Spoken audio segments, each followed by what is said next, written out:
Today's lesson is Lesson 11, Goat Farms. Have you ever heard of Harry Houdini? He was a magician that performed in the United States during the early 20th century. Houdini was born in Hungary to a Jewish rabbi and his wife. He found a love for performance acts as circus performers when he was still young. As he grew, he became known as a conjurer or specialized in escape acts. He could get out of handcuffs, but that trick wasn't the most impressive. He could escape from almost any side, from inside locked boxes underwater, even when he was chained up inside the box. The trick he is the most famous for, perhaps, is getting out of a straitjacket while suspended upside down in the air. The man was brilliant, strong, and had an uncanny ability to open a lock without the key. His fame grew even more when he was featured in some motion pictures. Today, if someone appears to be able to get out of any restraint, they are often called a Houdini. Goats are considered the most Houdini-like of any farm animal. Goats like to climb, and they are extremely cautious, a curious and friendly animal.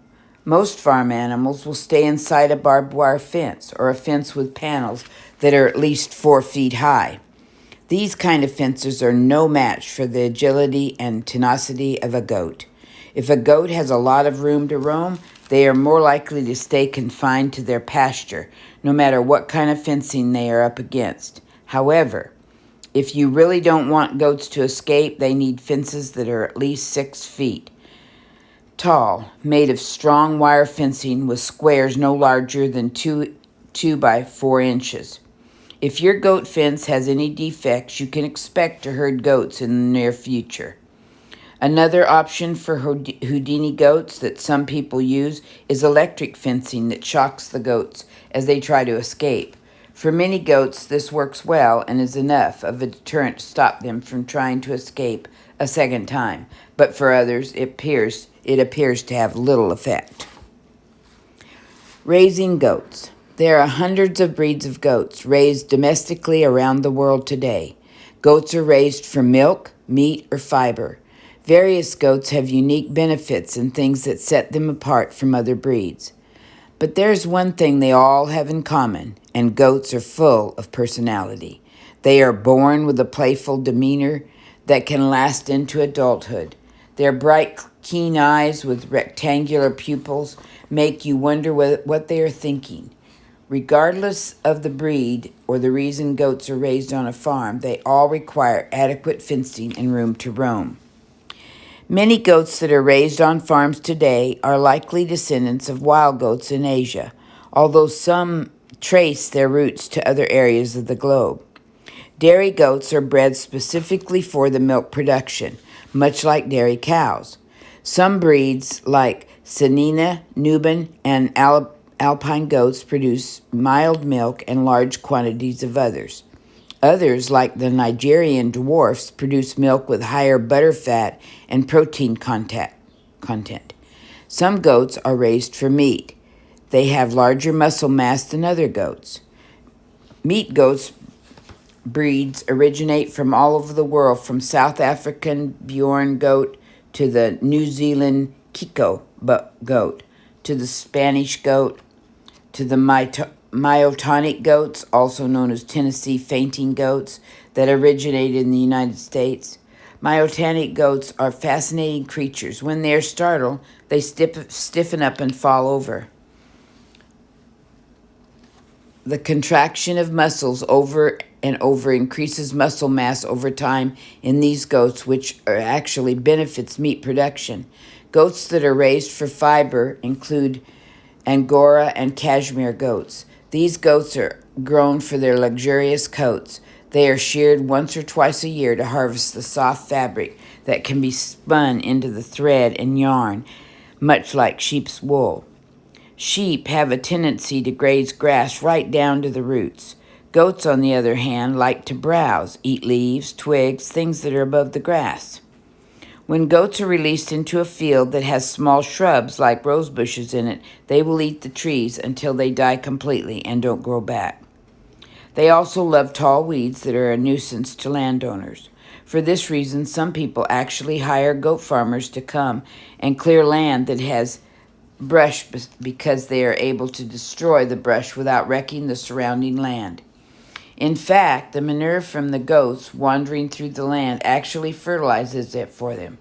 This is called custom grazing and is usually done with meat goats or goats raised for their fiber. Dairy goats must stay close to their milking stations, and the milk will taste bad if the goats get strong tasting leaves and branches. If you've ever seen a cartoon with a goat in it, the creature was probably seen eating something strange. Maybe it was a boot, a toy, or even a tin can. Goats are actually quite picky. So why the stereotype that they'll eat anything? It's because much like a toddler, they are naturally curious and feel the need to taste anything new in their path. This makes it important for farmers to ensure that goat pastures do not have dangerous plants or items in it. It is especially important for dairy goats to have a controlled diet so the milk they produce has a consistent flavor. A meat goat's diet is important too. It affects not only the quality and amount of meat, but as they approach market weight, their diet also impacts the flavor of the meat. Goats raised for their fiber must have a balanced diet so their coats are healthy and perfect condition for shearing. All goats need to be supplied with a mineral supplement to help them stay healthy. Although feeding sheep and goats is very similar, in many ways it is important that if a farmer has both of these animals, they feed them different minerals. Goats need copper in the mineral supplement, which can cause toxicity in the sheep. Equipment. The experience of goat farming can be very varied. The type of goats that live on the farm determines what kind of equipment and machinery is needed. Like all animals who eat grass and foliage, if a farm is located in a place that does not have abundant greenery all year, the farm must have a way to feed the animals hay and grain through the winter or dry months so they don't get unhealthy, weak, or even starve. Goats are very hardy animals that don't require much in the way of shelter. Even in cold climates, a 3-sided goat shelter is usually all that is needed for goats to stay out of the wind on cold winter nights. Meat and fiber goats have fairly simple needs: pasture, shelter, and a place to obtain food in the winter. Dairy goat farms require additional equipment like dairy farms that raise cows. Goat farms have automatic milkers for their goats. While cows are not usually restrained while they are milked, many goats are placed in a stand that holds a goat still and provides them with food when they are milked. For farms that milk by hand, a stanchion allows the goat to be a better height for a milker, and because it holds the goat's head still, it also keeps them still while they're being milked. Dairy goats are kept closer to home than other goats. They need to have their feed monitored closely and be available for milking twice a day. Dairy goat farmers must have adequate barns to milk their goats in, as well as storage tanks to keep the milk goats until it can be shipped or processed. Because dairy goats are often kept in smaller spaces, it is extra important that these farms have strong fences to keep the goats contained. Livestock guard animals are an important part of raising goats successfully. When you learn about sheep farms, you learn about livestock guard dogs. Many goat farmers employ the same types of dogs to care for their goats. These dogs work the same way for goats as they do for sheep. The goats become family to the guard animals, and they protect the goats with their lives.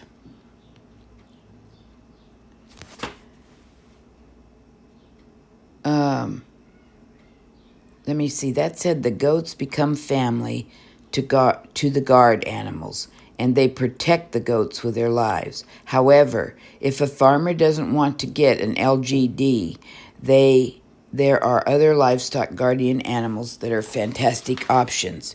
Donkeys, llamas, and alpacas can be difficult animals in general, but they are often referred to as belligerent guardians because they are generally hostile and aggressive toward things that are unfamiliar. This means if a predator coming into their pasture, they will attack it. Charging, kicking, and biting are all options for these guardians to send a strong message to the predator: don't come back. Goats that are raised for meat are processed much like lamb or mutton. The meat is hung for 24 hours and then butchered and packaged for sale.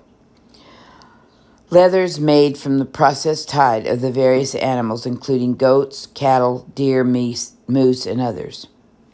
The hot button topic is when a young goat is slaughtered, its hide can be processed into kid leather, which is an extra soft leather that was commonly used to make delicate gloves for a refined lady in centuries past. Killing an animal primarily for the use of its hide is a controversial issue. Many people do not like the idea of kid leather because they believe the young goat should be allowed to grow up. The use of leather in any capacity has become a controversial issue in recent decades. What do you think? I think it wouldn't hurt to let the lamb grow up, or the goat grow up to full adulthood. Goat milk is processed much like goat's milk, like cow's milk. Most milk in the grocery store fridge has been pasteurized before it is bottled. Have you ever eaten a Greek salad or something else with feta cheese? Feta cheese is traditionally made with goat's milk, although some of the feta you find in the store is made with cow's milk.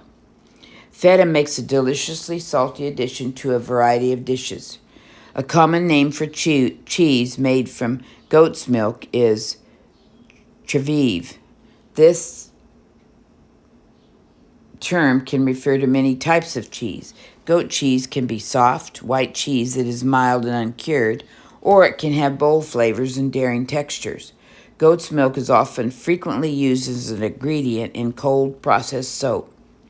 Particularly frozen goat's milk can be substituted for water in a soap recipe. Soap made with goat's milk is said to be moisturizing for the skin. Many people who have chronic rashes like eczema use goat's milk soap because it does not irritate their skin like some other soaps. To the table, goat meat is similar to lamb, but has a more mild flavor. Many Middle Eastern, North African, and Caribbean nations feature goat meat in their dishes, where it is less common in other places around the world. This meat may be more difficult to find in your local grocery store than other types of meat, but it is worth trying if you ever have the opportunity. Goat's milk may be used for children and adults that have a sensitivity, not an allergy, to cow's milk. It is easier for the human body to digest and provide many nutritional benefits, including calcium and essential fats needed for proper development throughout childhood. The flavor of goat's milk is not as mild as that of cow's milk, but many people find they learn to love the flavor over time. Many grocery stores carry only a small section of goat milk and dairy products made from it, like yogurt, cheese, and even butter. A hands-on activity would be to go to your grocery store and find various kinds of goat cheeses to try. You can make a board of meats, cheeses, and fruits to share with your family. This concludes lesson 11.